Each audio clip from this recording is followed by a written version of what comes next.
Desa adat Kerobokan, Kecamatan Kuta Utara, Kabupaten Badung merupakan salah satu desa adat yang terletak di kawasan perkotaan. Berbatasan dengan desa adat Padang Lui di sebelah utara, desa adat Ubung, desa adat Padang Sambian dan desa adat Denpasar di sebelah timur, desa adat Seminyak di sebelah selatan, serta desa adat Tandeg dan desa adat Padonan di sebelah barat. Sebagai desa adat terbesar dari 122 desa adat yang ada di Kabupaten Badung, desa adat yang memiliki 50 banjar adat ini mempunyai 1 pura dan kayangan, 1 pura puseh dan desa, 8 pura dalam, 413 paibon atau dadie, 10 pura subak, dan 50 pura melanting. Melihat luas wilayah dan banyaknya warga masyarakat, sebagian besar mata pencahariannya di bidang jasa pariwisata, sangat berpotensi dalam setiap hal, di mana didukung oleh wilayah yang luas dengan pertumbuhan ekonomi di bidang pariwisata, seni dan perumahan yang sangat pesat. Untuk pendataan dan administrasinya sudah tertata dan terprogram jelas yang dilakukan oleh Prajuru Desa Adat yang bersinergi dengan Prajuru Banjar Adat serta pejabat kedinasan yang ada di wilayah Desa Adat Kerobokan. Dalam menentukan batas-batas antar banjar dengan menggunakan titik koordinat, Desa Adat mulai merancang untuk melakukan pemetaan partisipatif dengan berbasis desa adat, mengingat luas wilayah serta kepadatan penduduk di Desa Adat Kerobokan agar nantinya tidak menimbulkan permasalahan terkait batas-batas wilayah. Selain itu, pendataan penduduk pendatang di Desa Adat Kerobokan lebih mudah dilakukan, serta meminimalisir tindak kriminal dan lain sebagainya. Bendesa Desa Adat Kerobokan Anak Agung Putus Tarja mengatakan, pemetaan partisipatif sudah mulai dirancang mulai berjalan dari tahun 2019, serta diharapkan akhir 2020 program pemetaan ini sudah selesai didata dan ditentukan, serta dapat dibuka akhir tahun mendatang.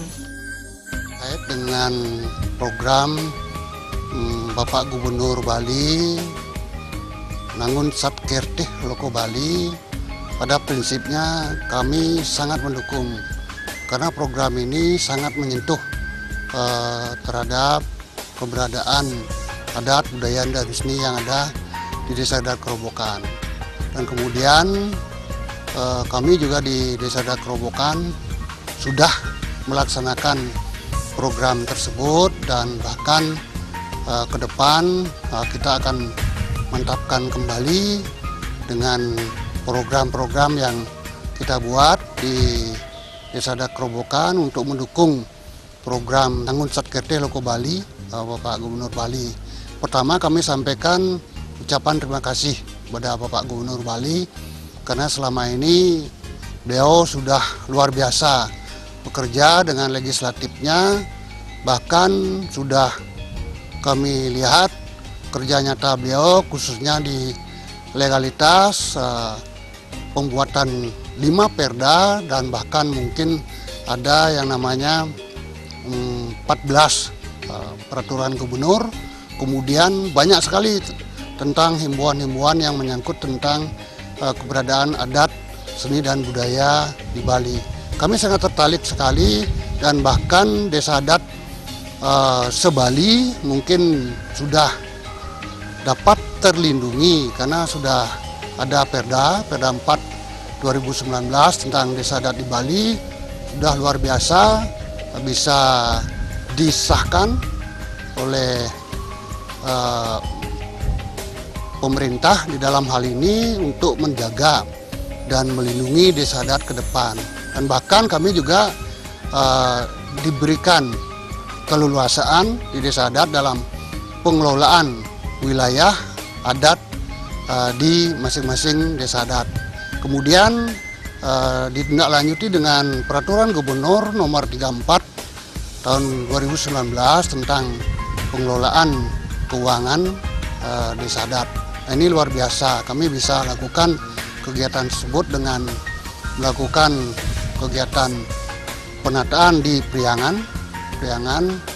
Sudah juga kami lakukan apa yang menjadi petunjuk dari Guru Wiseso Jagat Bali dan Guru Wiseso Jagat Badung. Dan di tahun 2019 kami di Desa Adat Kerobokan sudah melaksanakan upakara memukang teglingih Pedusan Agung Musabo Desa dan Musabo Nini di Kayangan 3 Desa Adat Kerobokan, bahkan sudah kami laksanakan di Puro dan Kayangan Pritengah. Dan kemudian selanjutnya tinggal di Priangan ini kami ke depan bersama-sama masyarakat Desa Adat Kerobokan Munasice, semoga COVID-19 ini cepat bisa berlalu sehingga kita bisa beraktivitas, ekonomi bisa bergerak kembali. Nah, sedangkan di Powongan kami sudah lakukan juga pembinaan terhadap seke-seke yang ada, mungkin seke seni, seke tabuh, seke tari, dan mungkin bahkan ada yang namanya kekawin, Darmo Gito. Nah, ini sudah dilaksanakan oleh Widya Sabo yang tersusun di dalam struktur kepengurusan Desa Adat Kerobokan. Nah, selanjutnya mungkin di bidang pelemahan kami juga sudah melakukan program penataan pelemahan sendiri dengan melakukan pemetaan partisipatif berbasis Desa Adat.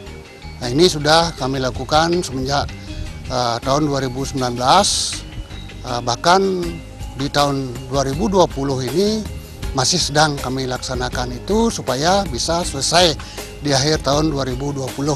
Nah, ini perda partisipatif ini sudah menyangkut batas-batas Banjar yang ada dengan koordinat dan mungkin bahkan batas-batas alam yang sudah ada, dan selanjutnya untuk menekan terjadinya tumpang tindih. Artinya masyarakat di bawah sekarang sedang melaksanakan kegiatan yang namanya pemetaan tersebut, dan mungkin tidak menutup kemungkinan di dalam pemetaan tersebut ada yang namanya kawasan yang overlap. Nah, overlap inilah kita berusaha supaya tidak terjadi overlap, kita akan selesaikan dengan musyawarah mufakat.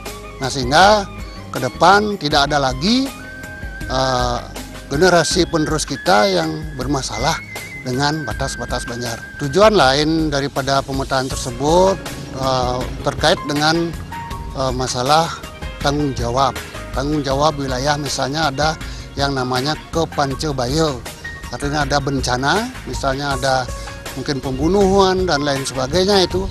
Nah, di situ biar jelas siapa Banjar yang bertanggung jawab, di mana lokasi terjadinya kriminalitas misalnya. Ini sudah jelas, tidak ada lagi yang abu-abu, sehingga harapan kami semua permasalahan bisa cepat diselesaikan. Harapan kami kepada Bapak Gubernur Bali khususnya di dalam melaksanakan kegiatan di Desa Adat ini supaya sedapat mungkin mendapat bantuan-bantuan khususnya masalah keuangan, karena situasi dan kondisi Desa Adat yang ada ini adalah berbeda-beda. Nah, inilah yang perlu disamakan dengan keberagaman ini biar bisa bantuan yang diberikan itu tepat guna, tepat sasaran. Bahkan harapan kami nantinya adalah masalah pertanggungjawaban itu adalah tepat waktu. Selain menentukan batas-batas Banjar, pemetaan partisipatif sangat berkaitan dengan masalah tanggung jawab masalah-masalah yang timbul di lingkungan Banjar. Misalnya terdapat tindakan kriminal sampai terjadi pembunuhan, maka lingkungan Banjar tempat terjadinya perkara tersebut yang bertanggung jawab melaksanakan upacara pemayu jagat atau yang lainnya. Sehingga masalah-masalah yang ada di wilayah Banjar dapat cepat diselesaikan. Selain itu, Desa Adat Kerobokan memiliki tradisi perang ketupat yang dilaksanakan setiap 30 tahun sekali pada saat upacara Karya Agung di Pura Desa lan Pura Pusah, Desa Adat Kerobokan. Pembinaan seni budaya dan tradisi lainnya juga terus ditingkatkan guna mengembangkan serta melestarikan keberadaan tradisi di Desa Adat. Sukma dan Juliana melaporkan.